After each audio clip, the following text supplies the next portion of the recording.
Vamos direto ao ponto. Como é que o Revalida pega um caso complexo como o de doença de Alzheimer e transforma isso numa avaliação que conecta a teoria com a prática?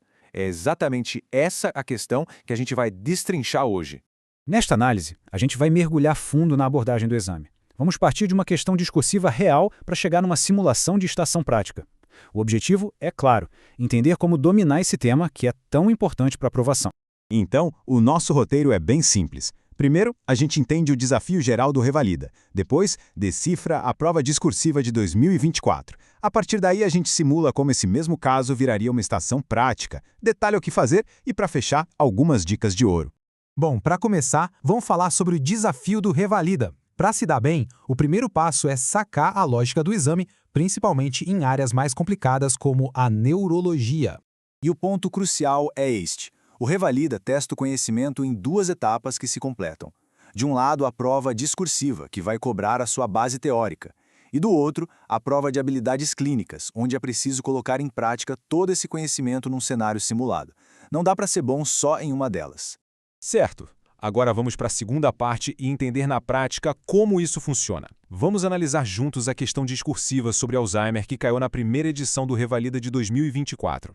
O caso clínico era bem clássico. Olha só, uma paciente de 77 anos com queixas de memória, desorientação, um declínio que vinha piorando há 2 anos e comorbidades bem importantes. Aí, para fechar o quebra-cabeça, os exames de imagem mostravam atrofia hipocampal e depósitos beta-amiloides. Tudo bem amarradinho. A primeira pergunta ia direto ao ponto, sem rodeios. Qual é a causa mais provável para essa síndrome demencial? E claro, a resposta esperada pela banca era a doença de Alzheimer. A combinação da clínica, que era progressiva, com aqueles achados nos exames de imagem, tornava essa resposta mais completa e correta. Não tinha muito para onde correr. Na sequência, a prova queria saber se o candidato conseguia conectar os pontos, sabe? Pediu para apontar qual das doenças que a paciente já tinha era um fator de risco para a condição atual. E a resposta correta era diabetes mellitus. Conhecer essa associação é um conhecimento básico, fundamental, que o Revalida com certeza espera de todo mundo. E aqui o exame testa uma habilidade importantíssima na clínica: pensar nos diagnósticos diferenciais. A prova pediu para listar outras 3 causas possíveis para aquele quadro todo. E olha só a amplitude de respostas que a banca aceitou. A lista é enorme, e há desde outras demências, como a vasculária de corpúsculos de Lewy, até causas que poderiam ser revertidas, como hipotiroidismo e deficiência de B12. Isso é um recado muito claro, o Revalida quer um raciocínio que vá muito além do óbvio. Para fechar a parte discursiva, a questão foi para o tratamento. Pedia para citar 2 fármacos aprovados para o manejo da doença. E as opções eram os inibidores da acetilcolinesterase, donepezila, rivastigmina ou galantamina ou a memantina. Era um conhecimento bem direto, que não pode faltar no dia da prova. Perfeito! A base teórica foi toda testada. Mas e a prática? Como é que o Revalida pegaria essa mesmíssima questão discursiva e transformaria numa estação de habilidades clínicas? É agora que a gente entra na estação simulada. Vamos imaginar um cenário prático baseado exatamente nesse caso clínico que acabamos de ver. O formato da estação prática é sempre muito bem definido, muito padronizado. O candidato recebe as instruções e tem um tempo super limitado para executar uma série de tarefas. O foco tem que ser total na ação. Então, vamos imaginar o cenário. Um ambulatório na atenção secundária. A mesma paciente de 77 anos da prova discursiva entra no consultório. Só que agora ela está ali, na sua frente, acompanhada da filha. A avaliação começa agora. Bom, vamos detalhar então a execução da tarefa.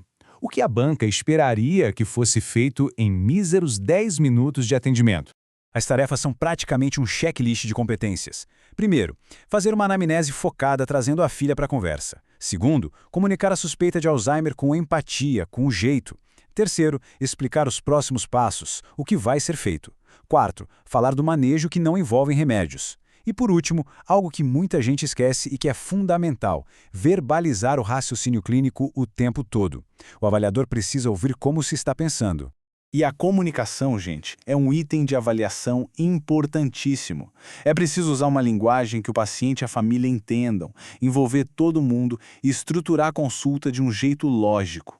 O que não pode? Usar jargão, ignorar acompanhante e, o pior de tudo, ficar em silêncio. A verbalização do que se está pensando é que permite a avaliação correta.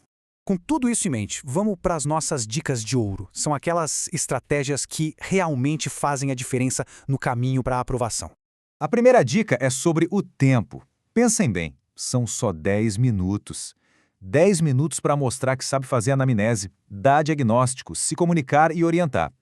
Cada segundo conta. É crucial gerenciar bem esse tempo. E aqui um resumo das dicas finais. Primeiro, conecte o que estudou para a discursiva com a estação prática. Segundo, divida os 10 minutos pelas tarefas. Terceiro, lembre-se que empatia vale tanto ponto quanto conhecimento técnico.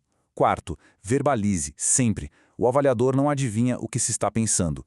E por fim, treinar com casos complexos como este é o que vai dar a confiança necessária para o dia da prova.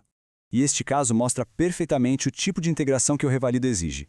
Então, a pergunta que fica é: o preparo para um desafio neurológico como este está realmente em dia? A grande chave para a aprovação é justamente essa: treinar as duas frentes, a teórica e a prática, de forma totalmente conectada.